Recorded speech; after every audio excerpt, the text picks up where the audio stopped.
To paraphrase Hunter S. Thompson, when you get locked into a serious beer collection, the tendency is to push it as far as you can.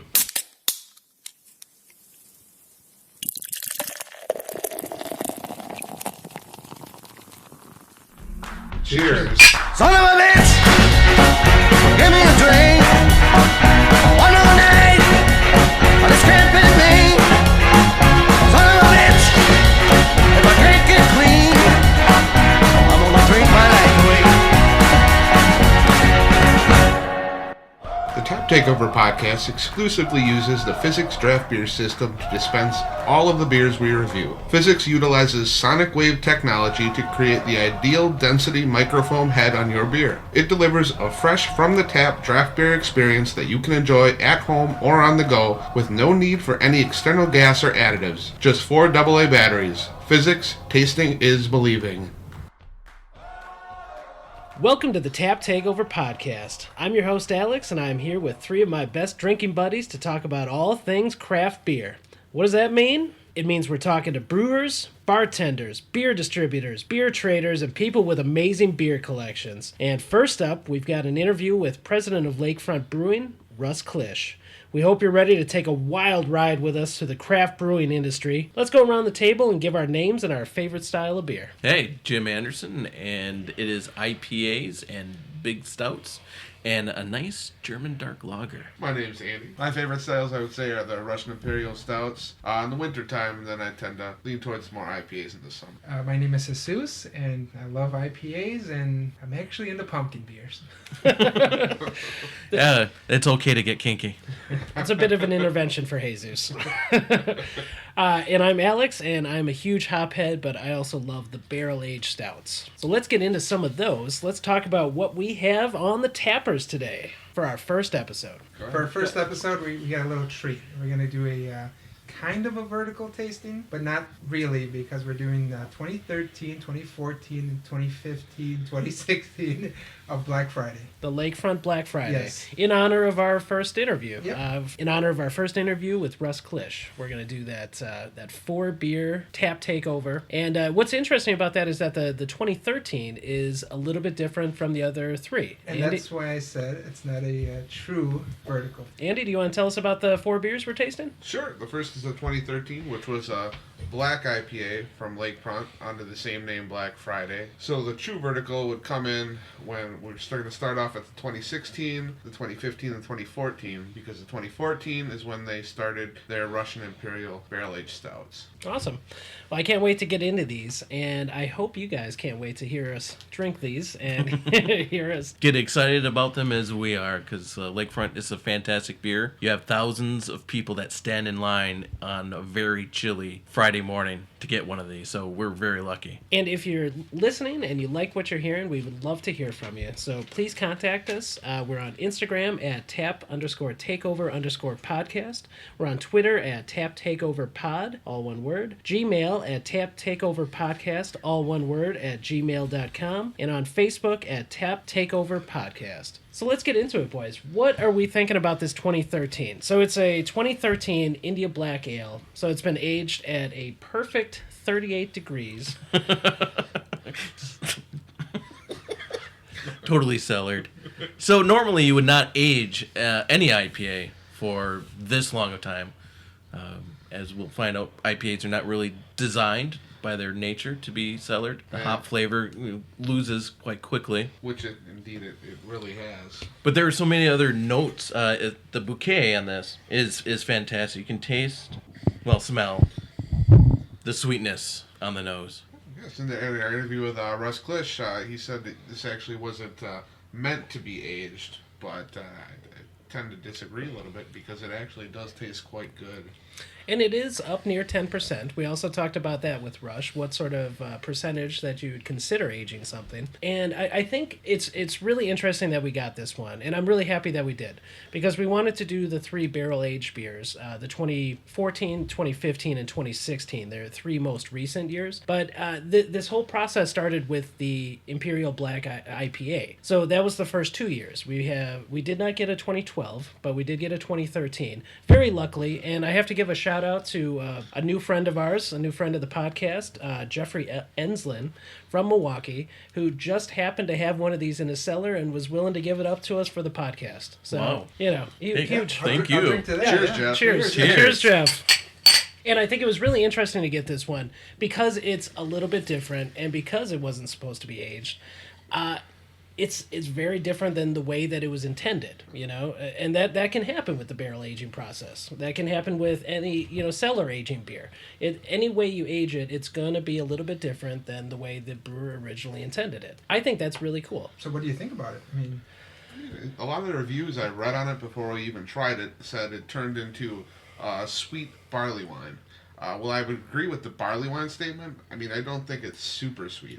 that's actually the first thing I thought of, because last year during Black Friday I tried so that was 2015. We went back to Buddy's house, had a 14 afterwards. Man, that sweetness was intense. I mean, we all kind of took that sip and looked at each other like, whoa, I just don't get that sweetness in this. And it's probably because of the different style of beer it is, but it's not bad, but I'm curious now how that 14 is. Yeah. Because it's... This is definitely different than I remember it. I mean, I had one of these when fresh, and it's definitely changed. All the hop flavor and sense is nearly gone. I mean, it's still there, but it is very light. It was there a little heavier when we first opened the bottle. You could get just like this whiff of hop, just at the very, the very tip of it. But underneath, it is sweet. Yeah, all the It's gone a malt bit flavors are now much more forward than they used to be. You think it is sweet, right?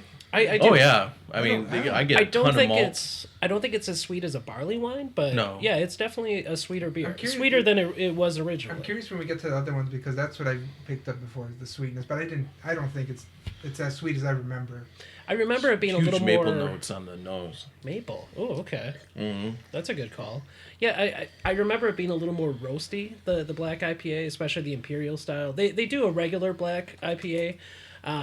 That's not nearly as heavy as this, to begin with. I'm pretty impressed, It was definitely kept at the right temperature. Because this one didn't definitely was. turn. Yeah. Oddly enough, the person who kind of got me thinking that maybe wasn't going to be good was Russ himself. Because he's the one that said, I wouldn't have aged it, you're supposed to drink that. And when you told us you had it, I wasn't that excited, but it's good. It's good. That's one of the interesting things about IPAs. There's two schools of thought on that. One says that you have to get them straight from the brewery as fresh as possible so you get the full flavor of the hops. I only drink my IPAs directly from the brightening tank. Just put your head under there and just... Anyone else is just a peasant.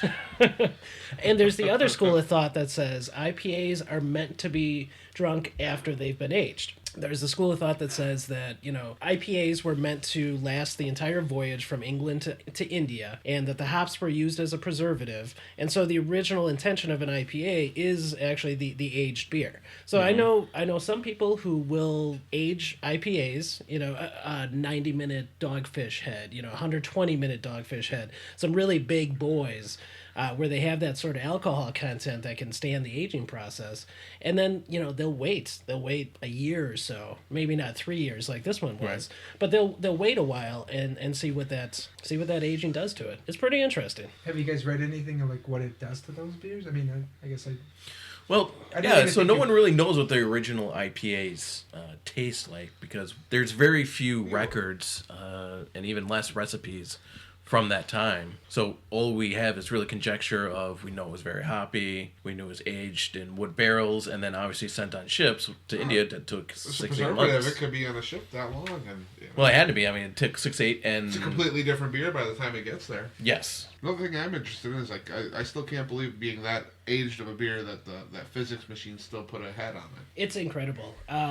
You're the brand ambassador in the Midwest for Fizzics. Do you want to talk a little bit about what specifically the Fizzics machine is doing to the head on that? So the Fizzics is going to take the existing, or in this case, remaining CO2 that's in the beer contained in the bottle, and it's going to put it through a tapping system that taps it like it just would out of a tapper. But then there's a separate function where you tilt the tap handle back, and it gives you a rich, creamy microfoam head on top of your beer. So it's almost like a nitro pour, but you're not getting any nitro flavor because there's no CO2 or nitrogen involved in the process. It's actually a sound wave technology that's pretty neat. All right, well, I think at this point we should just get right into the interview. I think that's what our audience is waiting for, waiting to hear from the head brewer and president of Lakefront Brewing himself, Russ Klisch. And this first section, we're going to break it up a little bit. We're going to do a little bit of interview, and then we're going to come back, and we're going to do a couple more of the... We're going to start the vertical. Yeah, that's where we're going to start the vertical. We're going to get right into the Black Fridays. But first up, we're going to talk a little bit about the My Turn series, the one-off brewery employee-inspired series by Lakefront. Thanks for being here with us. Sure. My name's Alex. This is Andy and Jesus, and we're here from the Tap Takeover Podcast. And we're sitting down with Russ Klisch, Lakefront Brewing, owner and head brewer. And we just wanted to talk to you about just kind of the state of brewing and your Sure. company. Uh-huh. So thanks so much for being here with us. Oh, my pleasure. Thanks for coming in. So our first question, we wanted to know, was there a moment where the switch kind of flipped in your head from somebody who enjoyed beer to someone who became inspired to produce beer? Was there a particular beer or a style involved with that? I guess the switch flipped when I started homebrewing and started tasting the homebrew and realized that you could actually make good beer. You always heard these stories about people like Prohibition or way back when making beer and telling about how terrible it is and this and that, but so you make it and it was actually very, very drinkable. And so once that happened, it was. And there was also a point when I have a degree in chemistry and I gave this book to my brother on how to make beer, and I started reading it, and there was a lot of chemistry involved. And I kind of sat there and I thought, well, how many people are out there really going to understand what they're trying to say? And so the combination of both of them, that there really was a lot of chemistry involved with the beer, and so I was able to understand what they were talking about and making it and how it responded to it. Yeah, because you were an engineer before you gave that up to do the brewery thing, right? Yeah, I'm a degree chemist, and I was hired at Johnson Controls as an engineer, as a mechanical engineer by the time I was done there. And so I ended up giving that up to run the brewery. But I was running the brewery when I was working at Johnson Controls. I think we're all pretty happy you did. Yeah, I think I'm happier now too. All right, so we really wanted to know about the My Turn series. It seems like a lot of breweries have allowed their employees to use the brewery equipment to kind of do their own thing, but you've actually gone a step further with the one-off My Turn series, where you actually allow your employees' recipes to be put into a larger distribution. Yeah. What a cool program, and what was your inspiration for doing that? Well, in the marketplace, I was seeing a lot of brewers doing their one-off series. Several breweries, had them, and they you could tell that there was one person designing all the beers. I always thought the same personality came through, and so when he had the beer, it wasn't bad beer, but it was limited personality behind it. And then I thought, well, how do you prevent that from occurring? And I'm thinking, well, if everybody have their choice to brew their own style of beer, you'd have a great divergence of styles. And I thought, well, if you let your employees do it, you figure anybody who works in a brewery should at least at one time in their career there have a chance to brew their own beer. And you put everything together, and it's been not only a good hit from a sales and marketing standpoint, but from a morale standpoint around here. It's fabulous when these people have their release parties. It's like going to their wedding.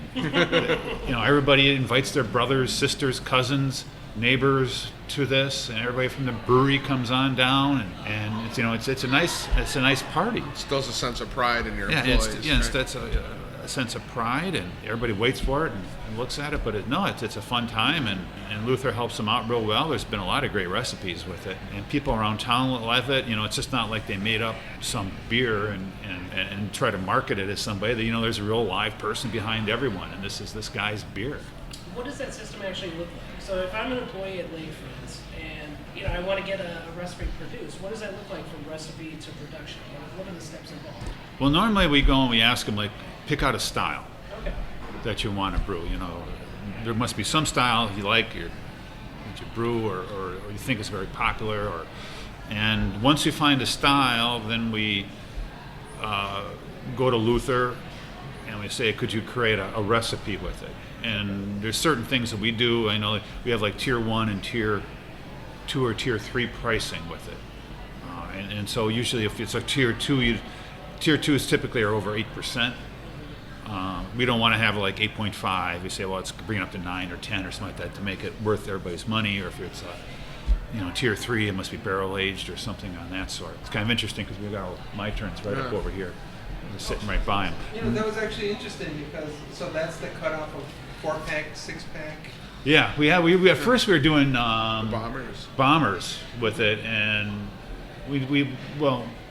we got such a great demand. Our distributor saying, why don't you put it in 4-packs or 6-packs? And we started doing the 4-pack, or we started doing 6-packs with a tier 1, and we went to tier 2. There we went to a 4-pack. There was this, not too long ago, it was like 3-4 years ago, feeling that anything over $10 just didn't sell.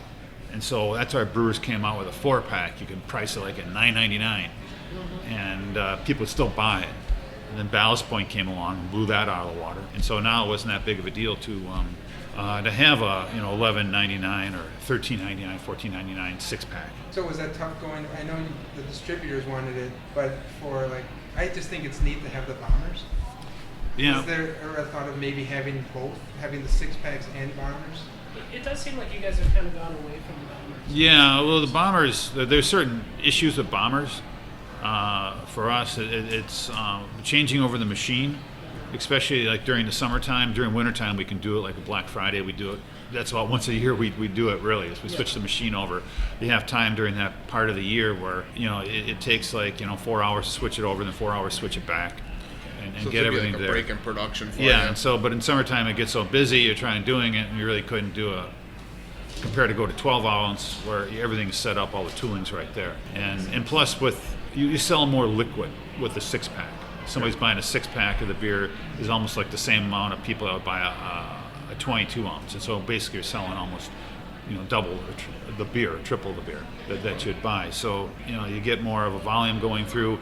There's also a fact that like Pick and Save would be a good example, or Roundy's or Kroger's, what you want to call them now. They don't sell bombers. Most of them don't. So there's a lot of locations that don't sell the bomber. That's what percentage of your sales would be from Pick and Save? I mean, that's got to be a big chunk of it, right? Oh yeah, so, they're our number one account we have in the state of Wisconsin. So, yeah, you have to. If you have to you're accommodate the producing a accounts. product that they can't carry, that's a Yeah, problem. and so they requested that we do it, and it goes in their stores and does very well for them. So it's nice, when they can get a package that they couldn't get before, and they always feel somebody who wants that package can come to their store and then buy their other groceries too. So are there any of the My Turn series that are kind of your favorites? Anything that you're thinking about, maybe a second? Well, run through? I always say it's like picking your favorite kid.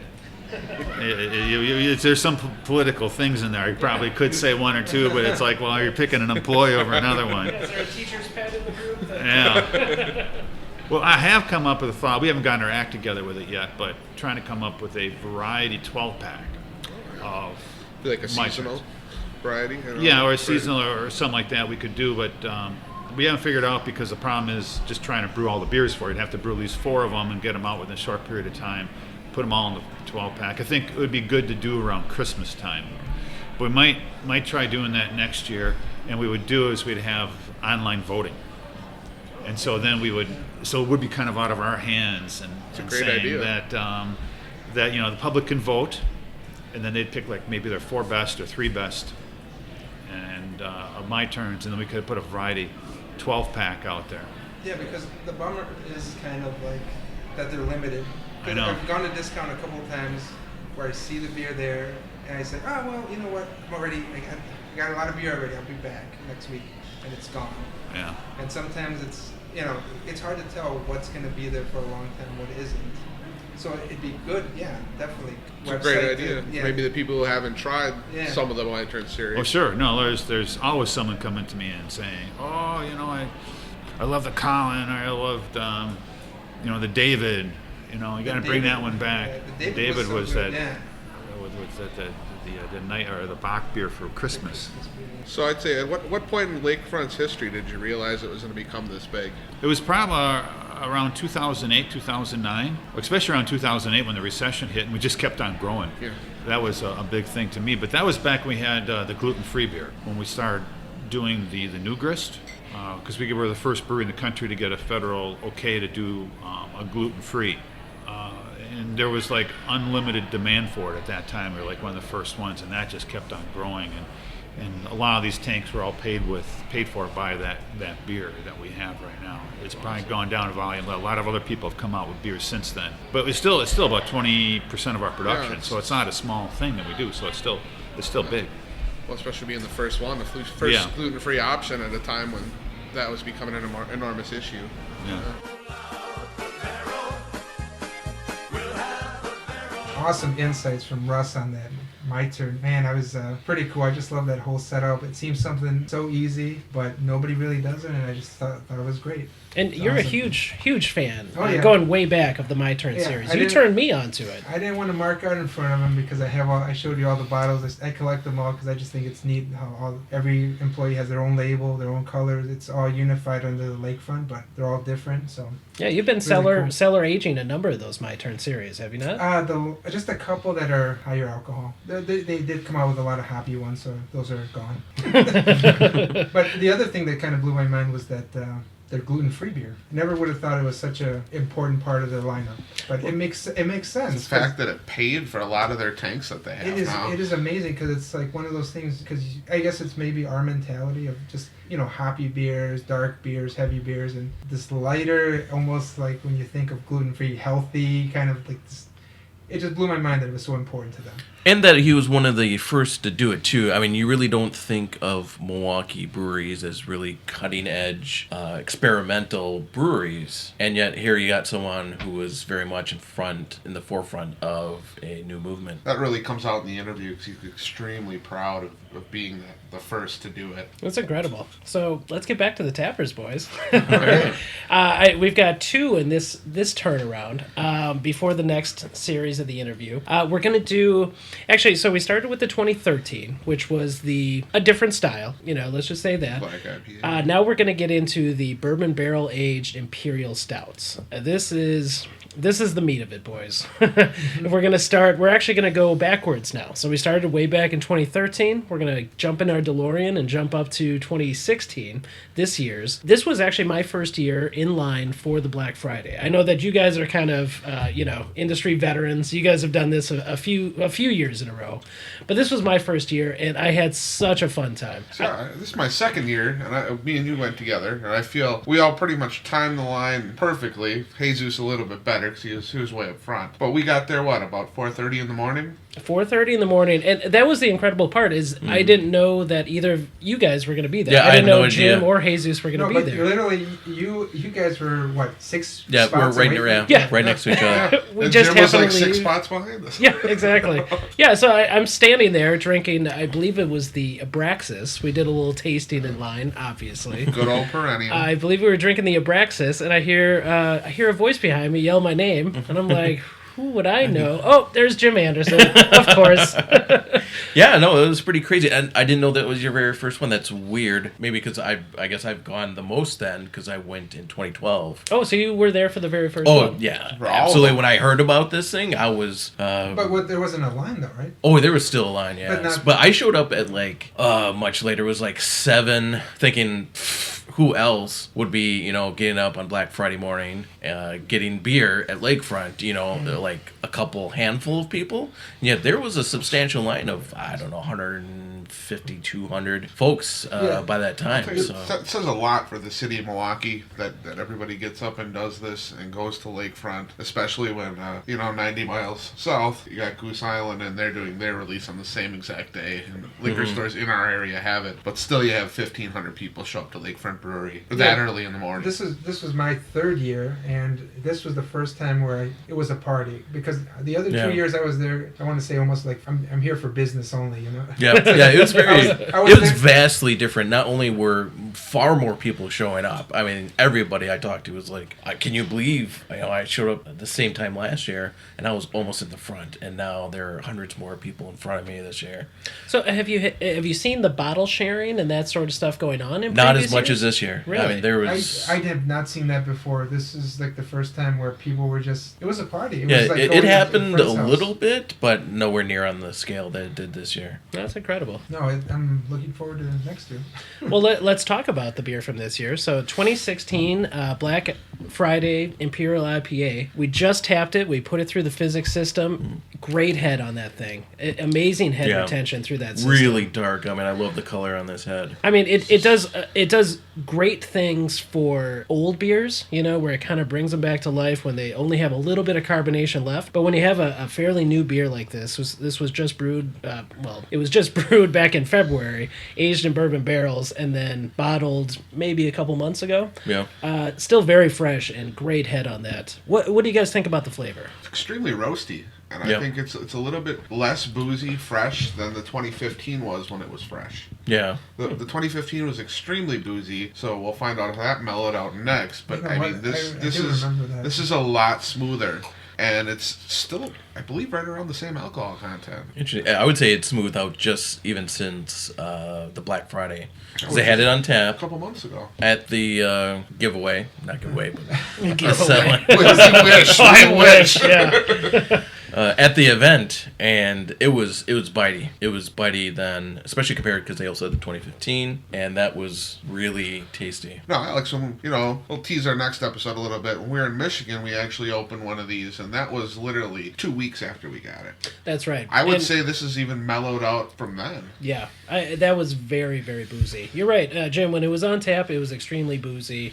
2 weeks later, it was still very boozy. It's starting to settle in. 2 months later, you can kind of taste that it's starting to settle in. I think this one, we'll see about how the 2015 aged after a year, but I think this one specifically is going to be really good after at least a year. So we're even going to compare this to the 13? I mean, it's just different styles. You can't You compare can't- it, you right? It's can't. almost You uncomparable. can't. Yeah. The first one you can compare it to is the 14, and Yeah. that'd be about it. So we're going to do the 2015 right after this one. We wanted to break it up that way because we wanted to do the 2016 straight into the 2015 just to see how the beer had changed after a year, and then after the next interview we'll crack open that 2014. How's that sound, boys? Save the best for last, right? Damn right.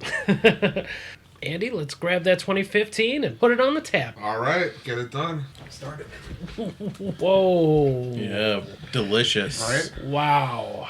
That is Big black head. that is a big boy. It's Wow. amazing what a year does, right? That alcohol has just it's seeped into the rest of the beer in an incredible way. The head was less tan, right? We can start there. So the head was a little bit paler. The vanilla and the oak I think are coming through a lot more than the first one, because the first one you're just blasted out of the water with the alcohol. This one, all of those flavors are just melding together. Yeah, the barrel is really the shining star of this one. But from what I remember trying a current year and a previous year, was that the previous year, so when I had 15, the 14 was so much sweeter. I don't think this is a drastic enough change to that. So I'm curious what that next one tastes like. What 2014 is going to be, but Yeah. this is still. Yeah, I really agree with Andy. The barrel is really starting to shine here now after a year. So the 14 is going to be, I would assume, even more barrel forward than this one. You gotta see if you get the bourbon notes, the vanilla notes, that malty sweetness. It is. And This that- one's a little bit sweeter. Yeah. I kind of It's agree just with a little you. bit. Yes. I mean, the booziness is pretty much gone. Yeah. It's pretty much gone after a little over a year, and it's just the barrel just, No, it's just smooth, yeah. shines bright. It's super smooth. It's incredibly smooth. But it's still a big, bold beer. The microfoam head on top of it too kind of locks in flavors. Yeah, that first one, the 2016, you almost got to kind of chew that one as it goes down. That's a very big boy as far as the alcohol content is concerned. This one is, it's just smoother. I think that's the right word for it. It's just much smoother. It's smoother, but it still has the proper viscosity, which barrel-aged stout should really have. Yeah, it's got some serious legs on it. I mean, you watch it just clinging to the glass as you kind of swirl it. Let's give some visual cues for our listeners here. And we're talking about just black black body, just completely Absolutely. black. I'm holding it up to the light, nothing through. I mean, Yeah. it is dark. It's black as night, and I mean that's a sign of a epic big beer is when you take that big sip and you still have the lacing clinging to the glass from where you drank the beer down from your sip. It's at the top of your sip. And after 10 months in a barrel, I mean, it's just got this beautiful dark tan head on it. 10 months and a year and a couple in a basement. I said it was, yeah. So we're talking, what, 22 months. 22 months from, Pretty close to 2 brewing years. from brewing to drinking. And I said that the head was a little tanner, but I mean, it's still a very dark tan. Quite delicious. Kudos to Lakefront for that. Do you guys have a preference? The 2015 or the 2016? I would say 2015. I think the aging really helps this beer. This beer, you know, hear from Russ that when you got to age some beers, and this is cellaring well. I mean, this is designed to cellar, and you can taste it. One thing I would say though, if we could get in a time machine from when 2016 was released this year, and spend 30 seconds going back a year to when 2015 was released, I think the 2016 release one tasted better immediately upon release. I think I think that's actually true. That's interesting. I think that's true. That's See, I wasn't there for the event. I had some 2015s, but it was a few months after the event. So that's a really interesting take. You were there for 15, right? Yes, I was there for 15. When that was on tap, man, that was heavy. It was That super was like, boozy. That was boozy. Super Really? boozy. I just and that's maybe my frame of reference because man, when I had it on tap, holy cow, the difference between that and the previous year was just intense. It was boozy. It was really boozy. Well, I'll tell you what. Let's jump in that same time machine right now. I don't know how big a Lakefront's barrel housing facility is, but maybe that's an idea for them. Take a beer like this and let it sit in the barrel. Instead of 8 months, let it sit in there for 18. Let it sit in there for 24. Oh, now you're talking like some Central Waters kind of stuff, like a Black Gold where they age it in a whiskey barrel for 3 years, kind of stuff. See what happens. If you're testing your barrels, you shouldn't have a problem doing it, right? Well, I'll tell you what. Let's jump in that same DeLorean. Let's jump in that same time machine. And what if we were to go forwards in time? Let's take this 2015 with us forwards in time to 2016, a year past. Is a 2016 going to stand up the same way as this 2015? Would you say? Or is it going to even be better? That's something only time will tell. Yeah, I mean, but that 16 was more. I think it's more mellow than I remember this being last year. Okay. Put it that way. So yeah, this question is that going to age quicker then? So perhaps it won't cellar as well Man, as something as I big don't and boozy think as it'll age 2015. quicker, but the fact that it was more mellow on the boozy taste, even though it was quite boozy, It was very boozy. but it was more mellow on that boozy taste, I think it'll actually age better, and you're going to get even more of the barrel. But it's like I have no idea how this works. The science behind it. It's the exact same recipe, I would think, same exact beer. Well, that would have But there been, just I something- guess, a great question. Did they do any changes to the recipe? No, well, they haven't. They Okay. said that from the first 2 years it was the black or the imperial Yep, black IPA. and since 14, 15, 16, it's No. been the same. But they haven't changed Yeah, modified they the haven't recipe changed at it. all. They haven't changed it at all. But what's to say a different barrel or different Sure. something about the air being different? I have no idea what makes. It could be something- all that. There's a yeah. lot of different factors that factor Yeah. into it. I mean, it's first of all, it's different barrel. Even if they're from the same distributor, it's still different barrels in a different batch. You never know what you're gonna get. I mean, it's all a game, right? And that's one of the fun parts about this interview is talking to the man himself, Russ Klisch. He kind of teases a little bit at the end. I'm going to tease a little bit here. He kind of teases about some different sort of ideas that he has for the Black Friday event going forward. So let's jump back into the interview here. We started with a beer that was hoppy to begin with and then went to a more barley wine kind of flavor. Now we've gotten into the bourbon barrel aging. Let's jump back into this interview and let's talk about some hoppy beers with Russ. As a resident hophead, I can't wait to hear Russ's thoughts on, just hoppy beers and the way the industry's going. This is super interesting how Russ gets into it here too, about actually his timing and Lakefront's timing and introducing Lakefront's IPA, which is one of the best-selling IPAs in the state of Wisconsin. So, actually, going to that time period, so somewhere between 2006, 2009, the industry, the beer industry, seemed to be riding a kind of a wave of hop-forward beers. And that seems to also be around the time that you introduced the Lakefront IPA, the Fixed Gear, and the Imperial Black. The IBA. Black. Right, yeah. Was that is that a case of you guys just kind of riding that wave that the industry was riding, or were you guys trying to really put your spin on it? Really kind of. I thought, we're trying to put our spin on it. It was a popular wave. You could kind of see what was humming. It was, I felt like it actually came out very late with the IPA. I should have done it earlier. But no, it's been very successful. Our IPA is the largest selling IPA in the state of Wisconsin. And so we have that designation for our beer. So I obviously must have done something right. But no, what I think we did, which is a little bit different, I think Lagunitas maybe was part of this or doing the same thing. But we were one of the first breweries to use hop flavor instead of hop bitterness. If you look back around 2004, 5, 6 or something like that, there was this IBU thing going on where everybody ranked their beer, how many IBUs you could put into it. You don't see that much anymore. In your mouth. Yeah, people were just sitting there saying, they got 90 IBUs in this thing, it's got to be great. It's like putting chili peppers in chili. There's a certain point to it where it becomes silly. Obviously it must balance the malt, and now and then people out there like a little bitterness with it. Obviously you want to have that in IPA. You don't want to have it malty, but it must, but if you know how to use the hop flavor, when you're dry hopping, first kettle hopping, whirlpool hopping, if you do those different things correctly, you get that great hop flavor that comes on through, and that's what we did with our beers, and I think all of our beers have that characteristic to it, with the hops, and that's one of the reasons why we became, I think, so successful with the IPA. Now, you said you wanted to come out with it 9th or 10th with this, Yeah.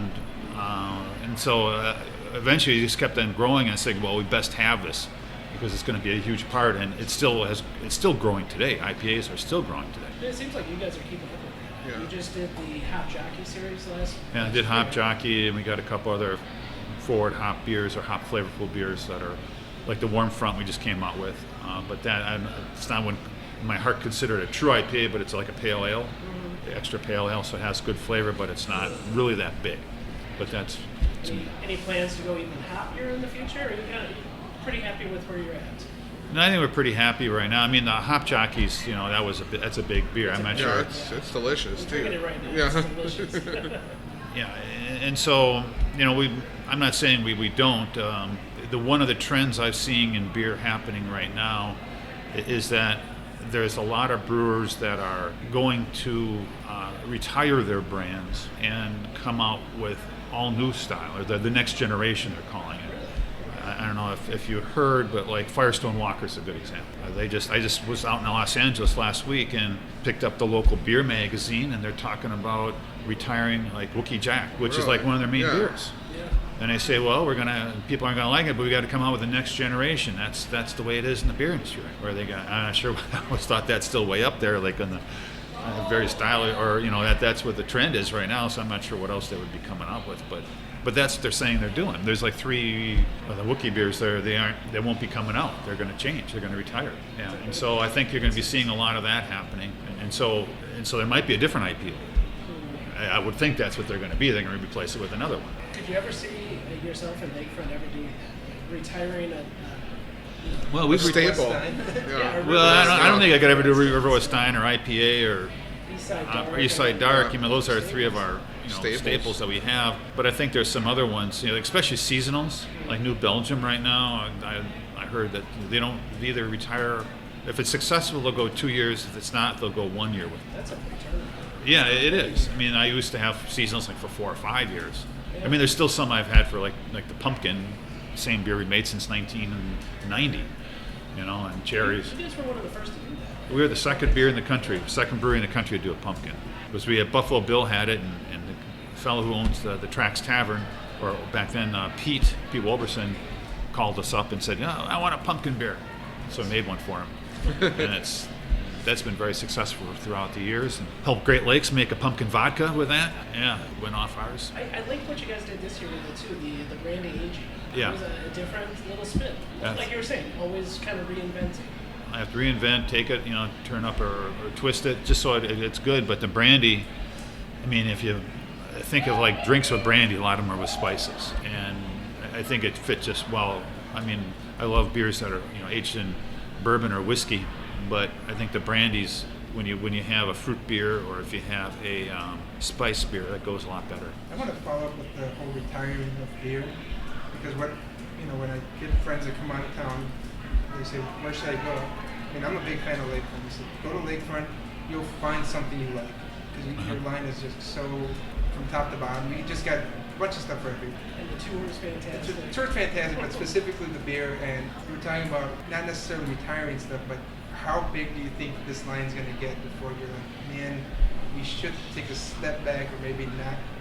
I mean, well, we're about as many as you can have. I mean, you got a lot. How many do you currently have? I counted the other day. We have like 30 beers we do throughout the year, and like 28 basically with labels on it. There's a couple just draft ones. But the main problem with us is tankage and keeping things fresh. And so you don't want to, you got to be able to turn the beer, and you have to have a certain amount of volume to go and to turn it. And so that kind of limits how many beers and styles you can make. Because if you have more styles you make, the more time in between brews in the tanks. And if you're not having a popular one, it gets tougher and tougher to fit it in. So what do you say is your challenges for 2017? Well, the challenge you always have, or I think all brewers are having right now, is just what's the hottest style, what's the newest thing coming out, and you always have to be on top of it. You always have to watch. When you go to festivals, I always see what everybody else is pouring. I guess a challenge and a blessing at the same time is the amount of breweries opening up in town.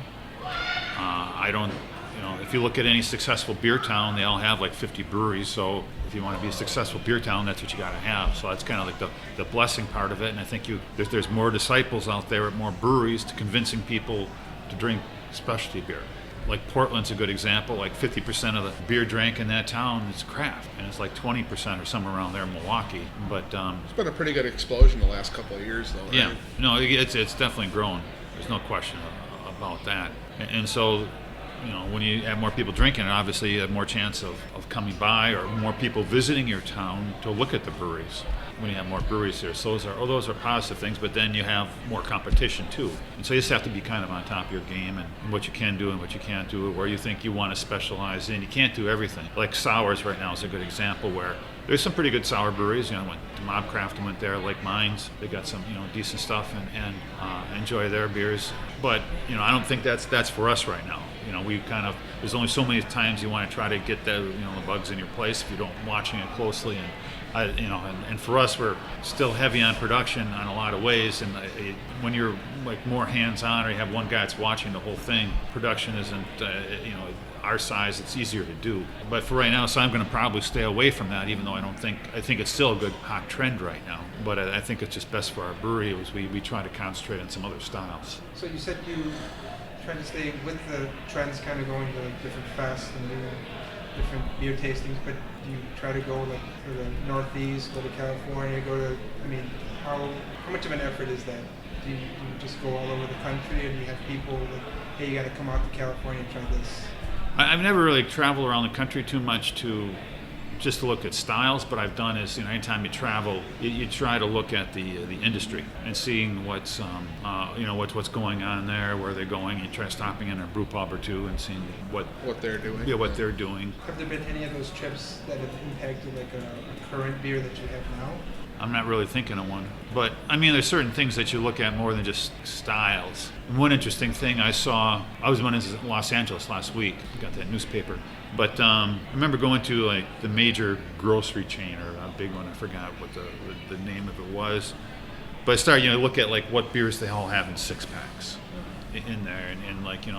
And so this is, your mainstream, I think it was in Beverly Hills, housewife would go and shop at. And the one thing that kind of surprised me was how many 6-packs were there from breweries that were just purchased by the big guys. Yeah.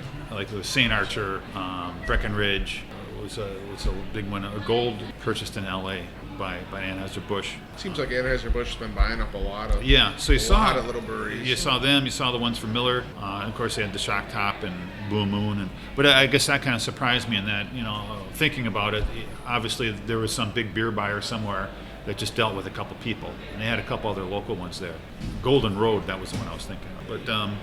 But so you saw all these beers on the shelf, and so you saw a big influence all of a sudden from the big guys buying up the crafts and then making sure that the supermarket. I mean, the supermarket didn't have that great of a selection. It was probably from that wall to this wall.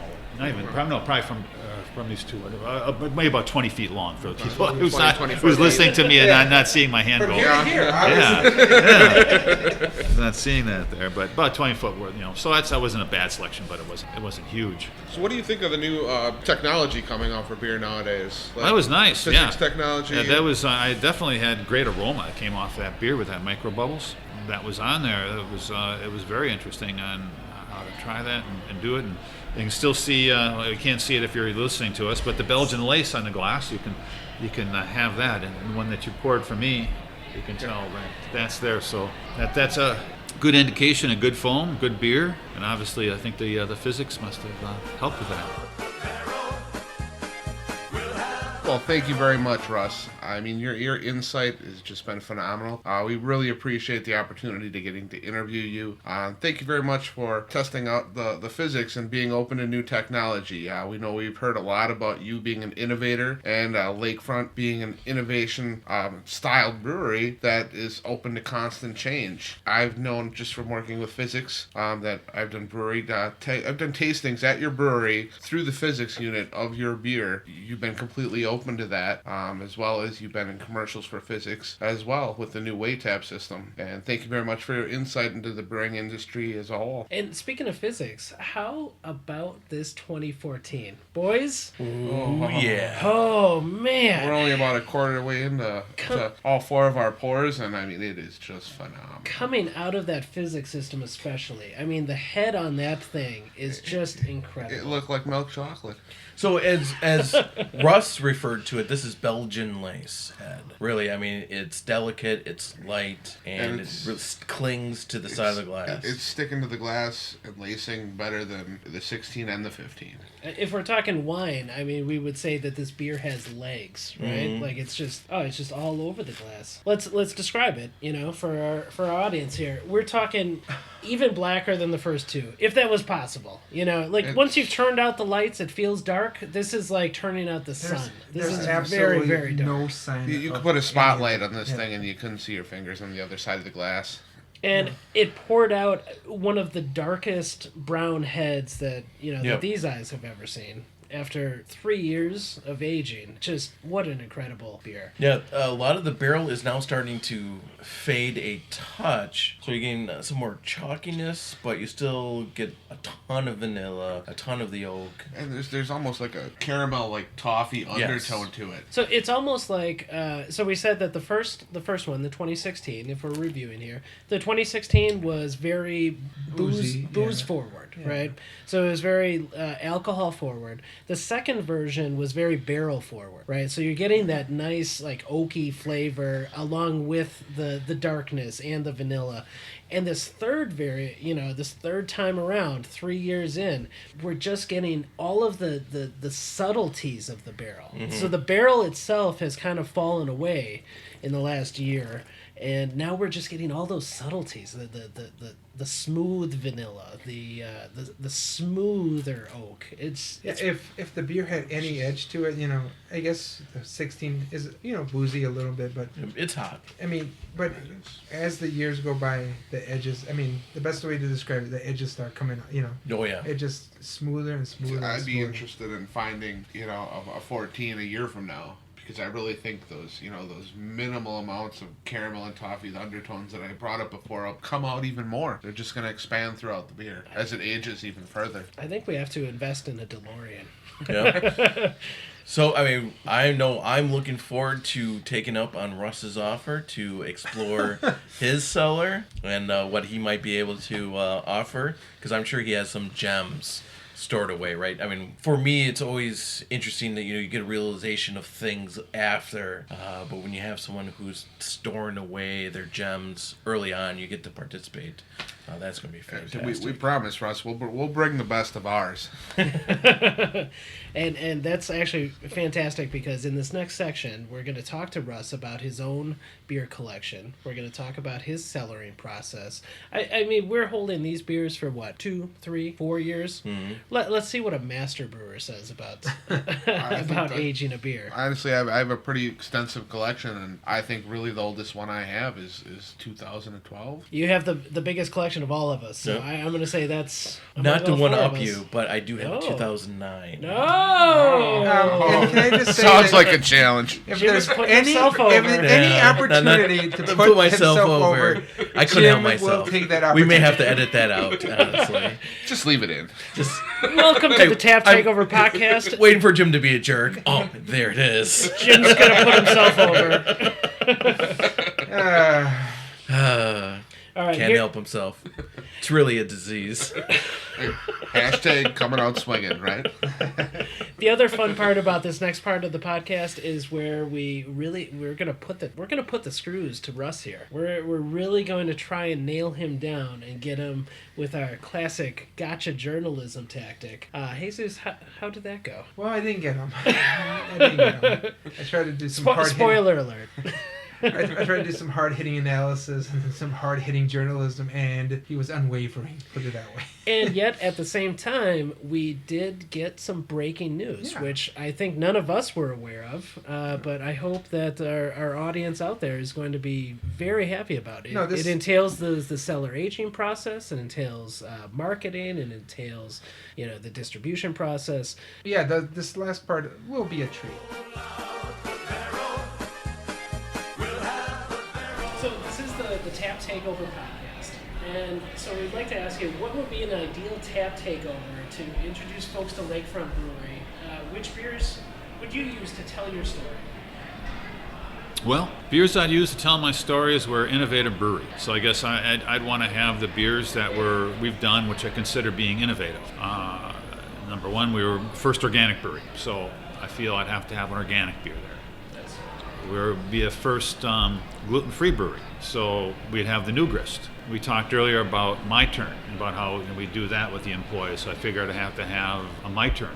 And which one would you have? The one that's currently out. The only one we can get. I wouldn't be saving any. They all go. They all sell. Gotcha journalism. Nice try, Jesus. Said we were getting gotcha journalism today. Which other? So we'd have that. I probably would have, our IPA and our Brewer West Stein. Those are two bigs. Eastside Dark. Eastside Dark is our most award-winning beer that we've done. We've won a major award in the last 4 years with Eastside Dark.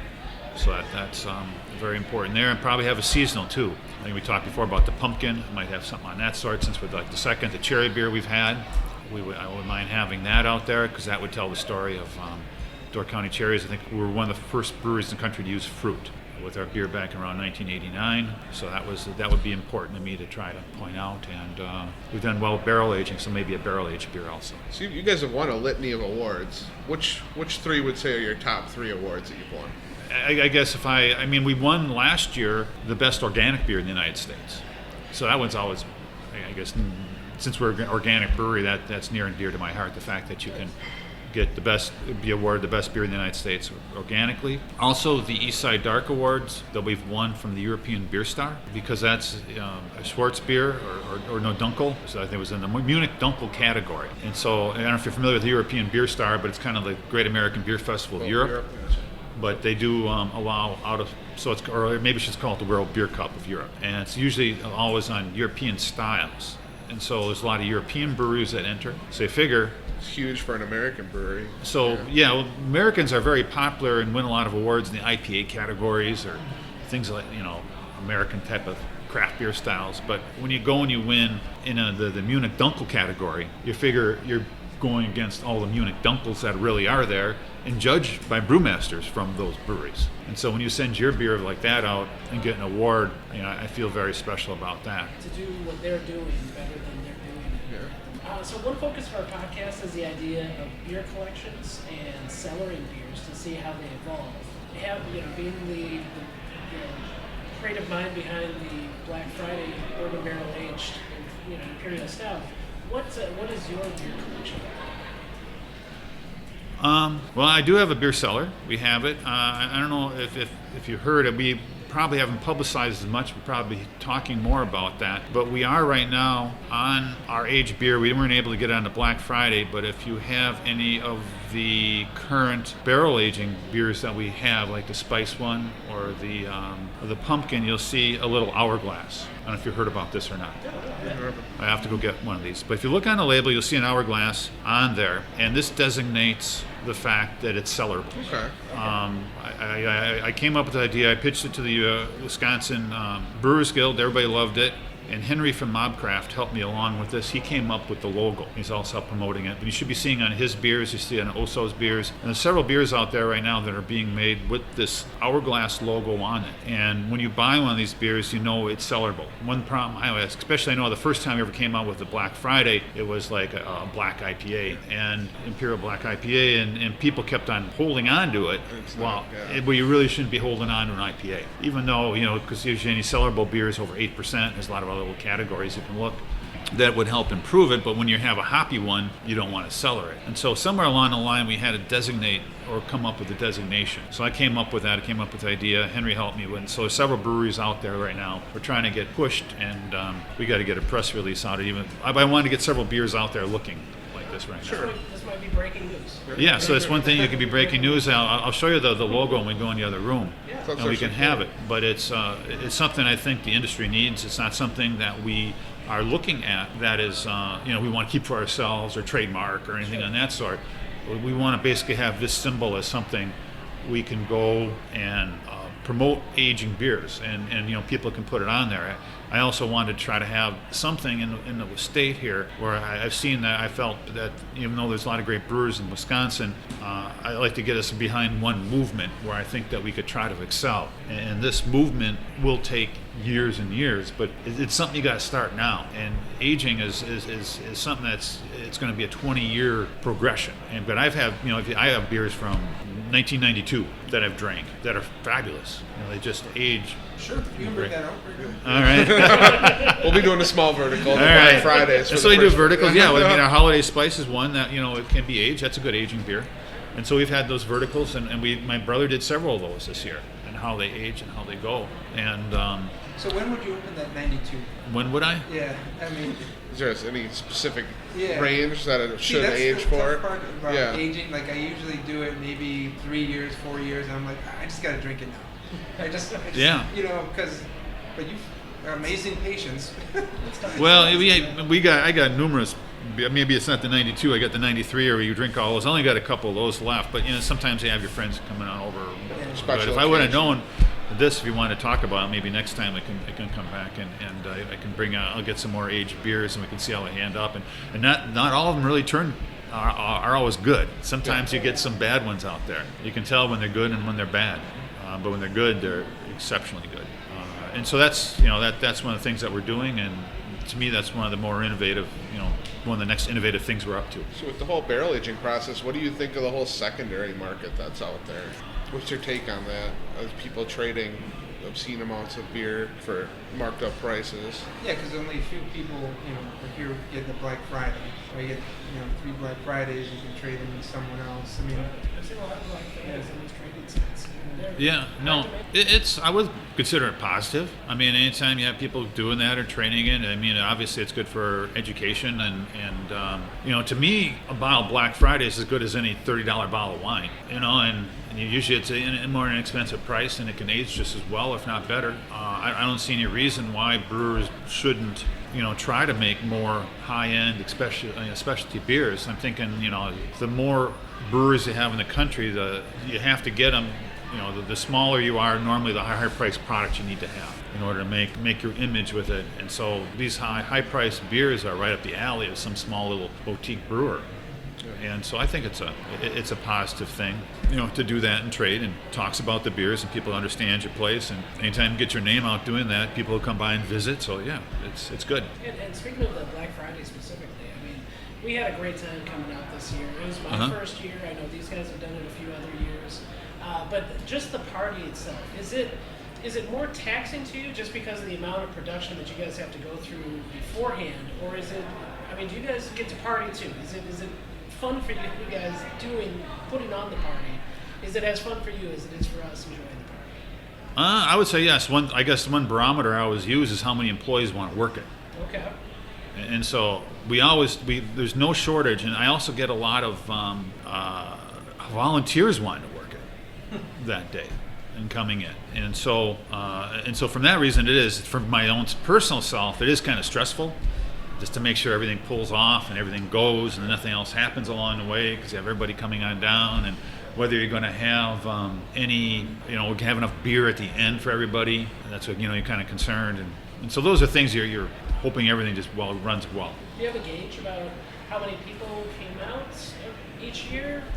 Well, this year, these 2 last years, we sold like 4,220 bottles on both. Next year, we're going to do something a little bit different. But so we had that many people, so almost everybody bought 3, so you divide that by 3, or about 1,200, and not everybody, about people came by. I would consider that an extremely successful. Oh, yeah. So I'd say with all the new up-and-comer breweries that have been opening up in the past couple of years, which ones would you say are doing the best stuff right now? Why not? Enlightened, I liked his. I was down there at his place. He was, I liked him. Third Space. Kevin's a good guy, and I had some tasty beers. Henry and Craft. I know they had an issue, but I always liked the beers that they had there. Braised Grain. They're doing some phenomenal stuff. Yeah, they were doing some good things. Paradox Red won the gold, right? Yeah, so all those. I mean, but yeah, no, I give kudos to all of them. Yeah, like you said, it's a blessing and a curse. I mean, good breweries come up, I'm sure it pushes you a little bit. Oh yeah, well, it's great for the consumers, no doubt about that. Yeah. Now, a lot of the Illinois breweries do collaborations with each other. Is that something you ever see in Lakefront's future, doing like collaborations with other local breweries? We've done a couple little things in the past. We did one with Great Lakes last year. In Madison for the Great Taste of the Midwest, we did a collaboration. We're probably going to do one again this year. I know the Milwaukee Brewing League is talking about doing collaborations. I know that they want to have some sort of pub crawl where they go around and try each other's beer that they had a collaboration with, but I'm not sure how that's all happening right now. But we will. It's the collaboration thing's fun, but one problem with it is distribution or getting it out there. I mean, when you're a brew pub, it's not that big a deal because you're just selling it there. But when you want to package it and sell it, you try to align yourself with other breweries that have your same distribution, and so then they'll be happy with it. And then it's between the breweries. It's like, well, who gets to package it? Who gets to sell it? Who's going to make the money off it? What's the other company coming up with and to do? So It's the nut. Yeah. yeah, drinking's the fun part. Yeah. Looking what they have and. Coming up with it is the fun part, but not. The nuts and the bolts. Yeah. Yeah, the nuts and the bolts. I mean, that's where usually I get involved, and everybody else is How the all. sausage gets made. Is this Yeah. Anything else? That's all the questions I have. Anybody else? Well, Russ, thank you very much for your time. Really appreciate it. Oh, sure. It's been a great time. I really appreciate it, Russ. After we get this rolling, we'd love to come back and visit again with you. Maybe we All right. can all bring some beers that we've aged and share our thoughts on them. Okay. Yeah, we can do that. Maybe we can go back up front. I can break open some of that, or if you want to try the barrel aged stuff, I can show you what I'm talking about Awesome. with that, and come back and we'll tell you more about how we're doing about next year's Black Friday. Okay. Sounds Cool. good. Great. Cool. Thank you. Breaking news, as we like to do here in the Solid Non-Fail studio. Big changes coming to the Black Friday at Lakefront. So what are they going to be? I don't know. Hopefully we'll find out from Russ, who's a little bit of a teaser there, when we take him up on his offer to drink some gems from his cellar. And speaking of cellaring beers, what a great idea by Russ, again innovating, because I think aging beers, and as we've seen here in the 2014, can really change how a beer tastes. As stouts become more popular, we're going to see beers need to be aged. Especially when you see the stouts brewed with coffee. You see all these different variations on the Imperial Stout.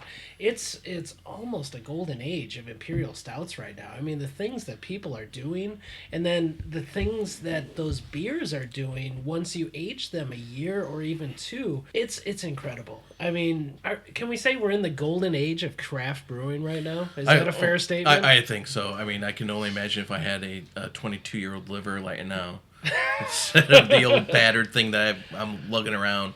It must be amazing to be in this age. And just to tease again, hey, coming 2017 here is going to be a golden age of brewing in Milwaukee. We've got a number of microbreweries coming online in 2017 that I hope we can definitely feature, as well as, of course, the great breweries across this whole United States, what this podcast is going to be about. Oh, yeah. It truly is a beer renaissance. Is what it is right now. I mean, imagine, like you said, people are doing a lot of good things with coffee. Imagine if they had, put coffee in this 2014. Yeah. I mean, a lot of Is that speculation That's on actually what might be next? Andy, you're kind of leading to something I was thinking. Russ kind of laid a little nugget in there. He just said something different with the Black Friday. Are we talking some variations? Hey, what do you guys think? I mean, because I mean, they're doing bourbon barrel, brandy barrel. Do they do a different I think variation? you start to see adjuncts being added, right? Yeah. Which would be ironic because my favorite Lakefront T-shirt says Reinheitsgebot on it. Of course, the German purity law of 1512, which means you don't add adjuncts. But 2017, it's a different world, right? Everybody's adjuncting, and because it's doing so well, it's adding so much body and nuances to beers. So I would love to see them add some coca nibs, some coffee, to add a little bit more roasted notes instead of just that from the barrels and the barley. That could be really fun. And who better to do it than someone who has a degree in chemistry? Good point. I mean, a part of me always likes to. It's weird because I do like the idea of the vertical tasting with the Black Friday. Keeping it consistent, but the innovation part of it excites me. You want to change, you want to do something different. As much as I love the aging part, man, doing something different is cool. Well, it would be fun to see still the barrel aged, that still being the standard, but then a couple of different variations on top of that. I guess that would be fun. Like we're just speculating. He didn't say what he was going to do, what he was going to keep, what he was going to change. Yeah, but if he can keep this, what he has, keep it and make it better. No, keep his line of the aged, bourbon barrel stout and just add to it instead of just changing it. I don't know. It'll be a fun year. It'll be a fun year for sure. And we are from Milwaukee, so we are giving Lakefront a lot of love on our first episode, and we're eternally grateful for having Russ Klisch on our first episode. But hey, you may call us homers if you're listening from somewhere else around here, but give us your stories. Get in contact with us. Reach out to us on Facebook, Instagram, Twitter. We have a website that's going to be up probably right around the time our first episode's in the air, and you'll be able to find all our episodes on there as well as links on Facebook. TapTakeoverPodcast.com is going to be our website.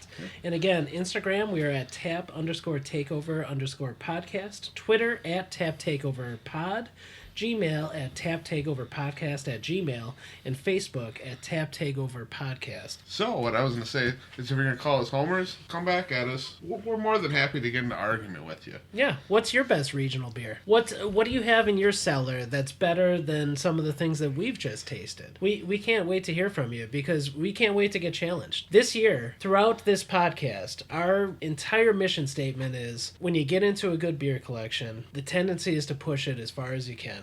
And that is the rule that we're going to live by. So we want to hear. If there's something that most people find objectionable and you love it, let us know. We're going to do a podcast on that. We are not huge fans of sours. I'll be very honest with you. We're going to do more. I couldn't help but notice that none of us said Belgian beers were afraid. No Ommegang, no you know Chardonnay, what? I like Belgian beers. All right, you're going to be like our one token Belgian guy. I'll even try those jalapeno beers or whatever. Yeah. I'll do anything. We'll do an episode on sour beers. We'll do an episode on spicy beers. We'll do an episode on Belgian beers. Whatever your favorite beer is, take over our taps. That's what the Tap Takeover Podcast is all about. And if you think your region is awesome, that's a Tap Takeover. Represent. Represent. If you think Lower Michigan is the bomb, let us know. Yeah. We'd love a brewery. Let us know. Take over our Speaking taps. of Lower Michigan, it is the bomb. Oh, speaking of Lower Michigan, that's a tease to our next episode. Episode 2. Episode 2. I believe that's what a segue. That's what a segue looks like. Beautiful segue, Jesus. So our next episode, really excited about this. Andy and I are going to share our adventure. We took a little beercation all the way to Western Michigan. We went to Kalamazoo. We went to Dark Horse Brewing in Marshall, Michigan for their Four Elves party and their Plead the Fifth Bourbon Barrel Aged Imperial Stout We also release stopped party. at Bell's and Delivery. The livery was also one of my favorites.